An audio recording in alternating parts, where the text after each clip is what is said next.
Hero Ishaq Husaini அவர்கள் இந்த படத்தோட அதாவது ஒன் மேன் ஆர்மின்னு கூட சொல்லலாம், எல்லாத்துலேயும் அவர் கவனம் செலுத்தி பண்ணிட்டு இருக்கிறாரு. ஸோ அதனால வந்து அதில் எல்லாருக்கும் அமையாது, சில குறிப்பிட்ட டைரக்டருங்க சில குறிப்பிட்ட ஹீரோக்களுக்கு மட்டுமே அமையும். அந்த குறிப்பிட்ட விரல் விட்டு எண்ணக்கூடிய அந்த ஹீரோக்கள் மத்தியில் இவரும் பவனி வருவாங்கிறது நிச்சயம். ஸோ இசாக் ஹுசைன் அவரே பேசாரு.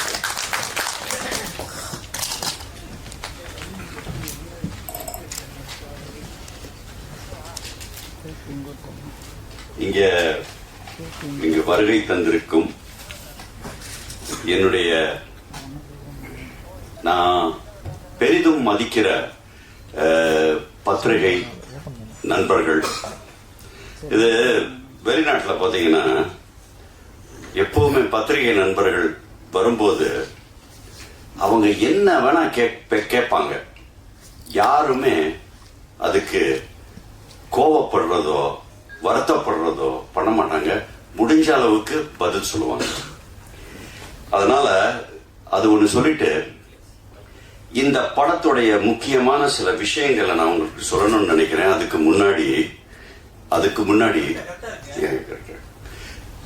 முன்னாடி நான் இங்க வருகை தந்திருக்கிற நம்ம செயலாளர், அதாவது தமிழ் திரைப்பட உலக செயலாளர் திரு சவுந்தரபாண்டியன் அவர்களே வருகன்னு வரவேற்கிறேன். அப்புறம் கவிஞர் கருணாநிதி அவர்கள், அடேங்கப்பா என்ன கவிதை வளம், என்ன ஸ்பீச், இட் வாஸ் அன்பிலீவபிள். ரொம்ப பிரமாதமா நீங்க பேசுனீங்க, ரொம்ப ரொம்ப நன்றி. அப்புறம் திரு முன்னாள் PRO யூனியனுடைய செயலாளர் திரு துளசி பழனிவேல் அவர்கள், உங்களையும் வருகன்னு வரவேற்கிறேன் சார். இதை சொல்லிட்டு ஃபர்ஸ்ட் நான் பேசுறதுக்கு முன்னாடி ஒரு அஞ்சலி, நம்ம மறைந்த மிக மிக பெரிய ஒரு நடிகர், ஒரு அதைவிட மிகப்பெரிய ஒரு மனிதன், அவர்தான் நம்ம விஜயகாந்த். அவருக்கு ஒரு அஞ்சலி, ஒரு 2 minutes.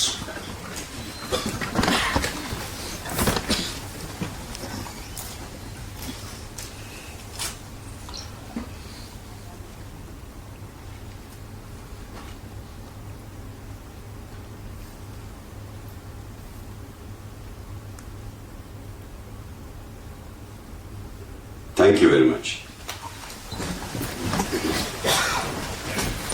அவரை பத்தி நான் பெருசா பேசுறதுக்கு எல்லாரும் பேசிட்டாங்க.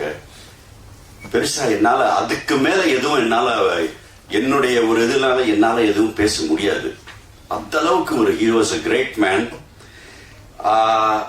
எனக்கு பர்சனலா ஓரளவுக்கு, நான் சின்ன பையனா இருக்கும்போது என்னுடைய வீட்டு பக்கத்துல இருந்தவர் தான் நம்மளுடைய புரட்சி கலைஞர் விஜயகாந்த் அவர்கள்.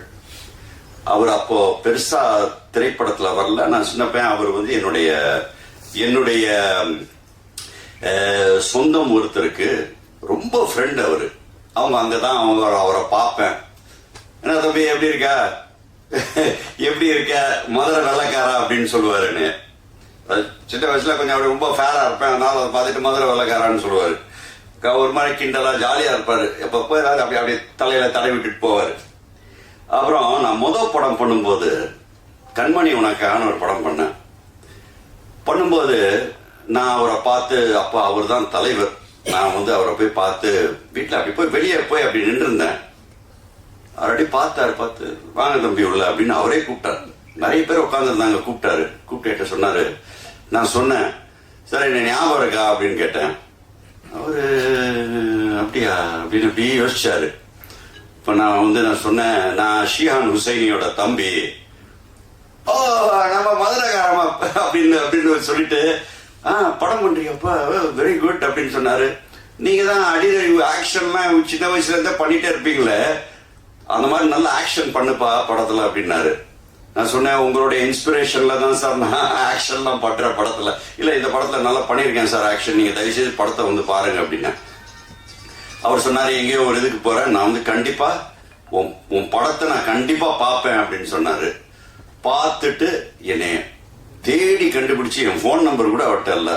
அப்புறம் மௌனம் ரவி அவர்கள்ட்ட கேட்டு என்னோட ஃபோன் நம்பர் வாங்கி எனக்கு கூப்பிட்டு, தம்பி பிரமாதமா ஆக்ஷன் பண்றப்பா, ஆக்ஷன் படமா பண்ணு அப்படின்னு சொன்னாரு. அதெல்லாம் அந்த காலம் அதை யோசிக்கும் போது ரொம்ப மனசுக்கு வருத்தமா இருக்கு. அவருடைய ஃபேமிலிக்கு என்னுடைய இரங்கல்கள். அவங்களுடைய வருத்தத்துல நான் ரொம்ப உண்மையிலே எனக்கு வந்து மனசளவுல எனக்கு ரொம்ப அதை கேட்டவுன்னு நான் வெளிநாட்டுல இருந்தேன், எனக்கு ரொம்ப மனசுக்கு ரொம்ப கஷ்டமா இருந்தது. அதனால அதைத்தான் நான் முக்கியமா அதை சொல்லிட்டு அதுக்கப்புறம் நான் மற்ற விஷயங்களுக்கு போறேன். சோ இப்போ படத்தை பத்தி கொஞ்சோண்டு சில விஷயங்கள் சொல்றேன். நான் வந்து வெளிநாட்டில் படிச்சு வளர்ந்து நான் நிறைய அமெரிக்கன் ஸ்கூல்ஸ் எல்லாம் வச்சிருக்கேன். பட் நான் படிப்புல எப்பவுமே கொஞ்சம் நல்லா படிப்பேன். நல்ல படிப்பை வந்து எஜுகேஷனை ரொம்ப முக்கியத்துவம் கொடுக்குறவன். ஆனால் எனக்கு எப்பவுமே ஒரு ஆசை, பிகாஸ் உடம்ப கரெக்டா வச்சுக்கணும். அந்த மாதிரி சின்ன வயசுல இருந்தே நான் என் பிரதர் எல்லாருமே வந்து மார்ஷல் ஆர்ட்ஸ், அது இங்க தமிழ்நாட்டிலே முத வந்து அத பெருசா உள்ள கொண்டு வந்தவங்க நாங்க தான் அந்த மார்ஷல் ஆர்ட்ஸை உள்ள கொண்டு வந்தோம். அதாவது இஷின்ரியோ கராட்டே, இன்டர்நேஷனல் கராட்டே, அப்புறம் வெளிநாடுகள்ல போய் ட்ரெயின் பண்ணிட்டு அங்க போய் காம்படிஷன் பண்றது. நான் வந்து இந்த வாள், இந்த டோன்ஃபா, இந்த மாதிரி சில வெப்பன்ஸ்லயும் நான் ஒரு ஸ்பெஷலிஸ்ட். சின்ன வயசுல இருந்து அது பண்ணதுங்க. அதனால இந்த மாதிரி சும்மா சுத்துறது வந்து யாராச்சும் வைத்து ஏதாச்சும் வாள் எடுத்துட்டு இவர் சொல்றாரு உண்மையான வாள் அப்படின்னு, அதை எடுத்து தயவு செய்து ட்ரை பண்ணாதீங்க. It's not correct. படத்துல ஃபர்ஸ்ட் ஹாஃப் அப்படியே கொஞ்சம் காமிக்கும் போது வித்தவுட் இன்னும் இதெல்லாம் ஆகல, ஃபுல்லா முடியல, சில அப்படியே சீன்ஸ் எல்லாம் காமிக்கும் போது ஒருத்தரை நான் நார்மலான ஒருத்தரை உட்கார வச்சு பார்க்கும்போது எனக்கு கிடைச்ச, நானா என் படத்தை பத்தியா அப்படி பண்ணிட்டேன் இப்படி பண்ணிட்டேன்னு சொல்ல மாட்டேன், பட் எனக்கு கிடைச்ச ஒரே ஒரு பெரிய காம்ப்ளிமெண்ட் நான் எது நினைக்கிறேன் தெரியுமா சார்? அவங்க வந்து ஆஹா உங்க படம் நல்லா இருக்கு, ஓஹோ உங்க படம் அப்படிலாம் சொல்றதை நான் விரும்பவே மாட்டேன். ஆனா என்ன சார் அது முடிஞ்சிருச்சா சார் என்ற ஒருத்தர் 2-3 பேர் கேட்டாங்க. என்ன முடிஞ்சிருச்சா, ரொம்ப ஃபாஸ்ட், படம் ரொம்ப ஷார்ட்டா சார்? இல்லங்க, படம் 2 hours 10 minutes, இன்னும் சில சீன்ஸ் எல்லாம் எடுக்க வேண்டியது இருக்கு, 2 hours இருக்கு, இல்ல டக்குன்னு முடிஞ்ச மாதிரி இருந்தது அப்படின்னு. நான் அதுதான் எனக்கு compliment. That's what I consider as a compliment. இப்போ அந்த கதையில இருக்கிற 3 விஷயங்கள் சார் டக்குன்னு சொல்லி முடிச்சிடுறேன், ரொம்ப டைம் எடுக்க விரும்பல. முதல் இது லவ் வந்து கொஞ்சம் இருக்கணும் படத்துல, இல்லைன்னா அதுல வந்து ஒரு இது இருக்காது. அதுக்கு நான் ஒரே ஒரு வாசகம் சொல்லிடுறேன், இதுல நீங்க கேட்டிருப்பீங்க. நான் உன்னை காதலிக்கிறேன், உன் குழந்தைய வயிற்றுல சுமக்கிறேன், ஆனா உன்னோட கல்யாணம் பண்ணி உன்னோட வாழ மாட்டேன். ஏன்னா அதை நீங்க you have to watch it in the movie. அதுல ஒரு வித்தியாசமான சில ட்விஸ்ட் வச்சிருப்பேன் காதல்லையும். இன்னொன்னு வந்து 2வது வந்து அரசியல் சார். அதை நான் கொஞ்சம் சட்டாரிக்கலாம், அரசியல் நிறைய இருக்கு படத்துல, ஆனா யாரையுமே டைரக்டா நான் தாக்க விரும்பல, நான் தாக்கவும் இல்லை, எனக்கு அந்த தாக்கவும் பிடிக்காது. Because that's not my business. அது அந்த இதுக்குள்ள நான் போல. ஆனா சட்டாயர் சிஸ்டத்தை சட்டாயர் பண்ணிருப்பேன். அதாவது பிச்சையில 3 ரகம். வந்து பேண்ட் சட்டையை கிழிச்சிட்டு ரோடா சுத்தி எடுக்கிற பிச்சைக்காரங்களே நான் மதிக்கிறேன், அது நீங்க தயவுசெய்து மைண்ட்ல வச்சிருங்க. பேண்ட் சட்டையை போட்டு கிழிச்சிட்டு ரோட்ல எடுக்கிற பிச்சை. 2வது நம்ம தர்கா, கோயில், சர்ச்சுன்னு சொல்லி அதை பேஸ் பண்ணி எடுக்கிற கையேந்தி திருவடியேந்தி எடுக்கிறது, அதுல கொஞ்சம் ஓரளவுக்கு வசூலாகும். ஆனா இந்த 3வது பிச்சை இருக்கு, ரொம்ப சூப்பர் பிச்சை.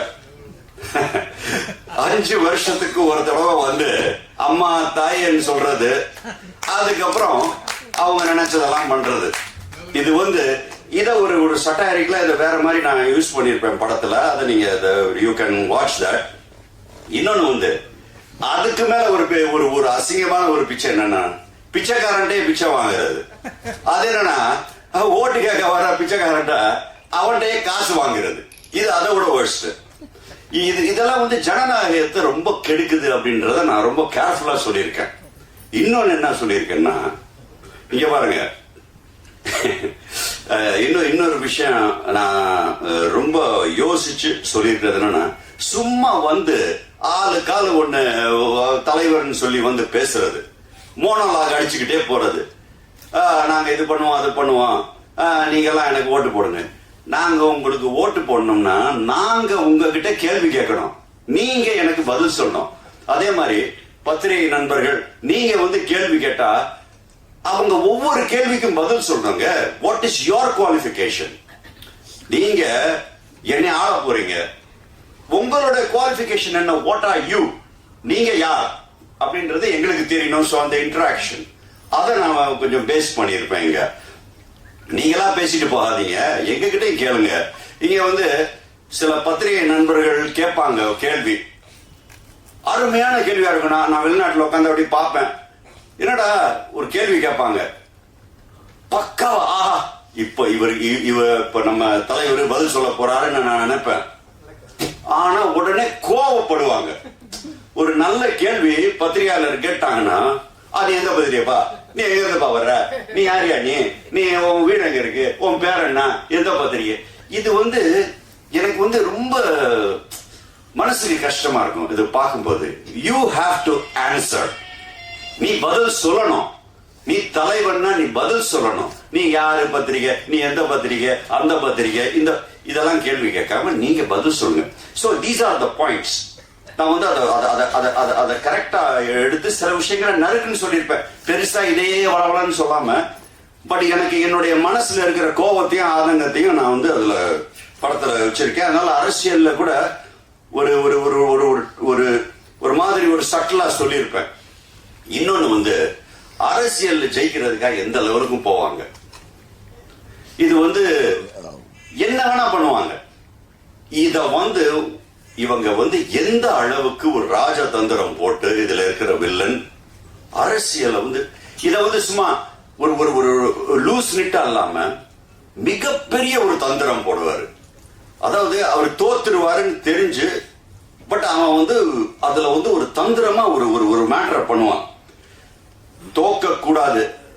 சர்வேல சொல்லிடுவாங்க, இத்தனை ஓட்டுல நீங்க தோக்குறீங்க சார், கண்டிப்பா தோக்குறீங்கன்றவாங்க. ஆனா நான் ஜெயிச்சே ஆகணும். அதுக்கு என்ன பண்றதுன்றதுக்கு ஒரு ஒரு டெக்னிக் யூஸ் பண்ணுவான். அதுதான் இந்த படத்தோட கரு சார்.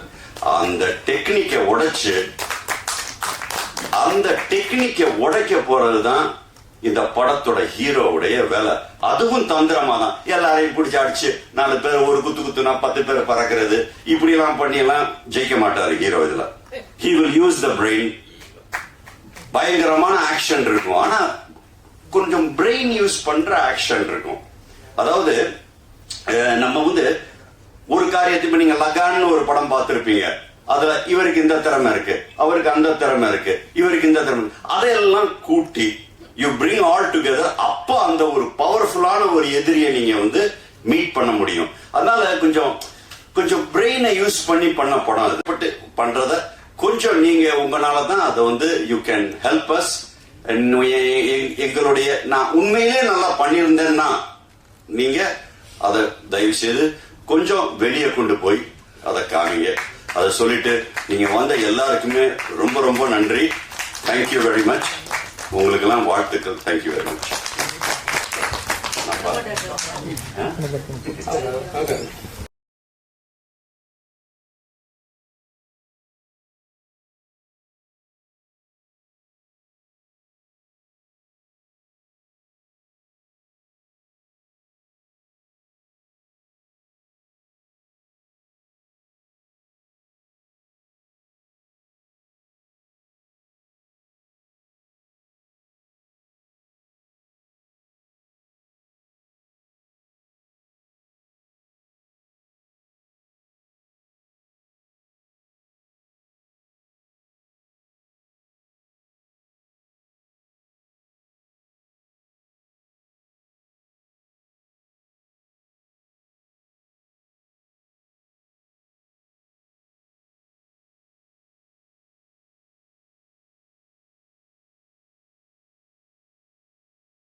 மொபைல் கீழே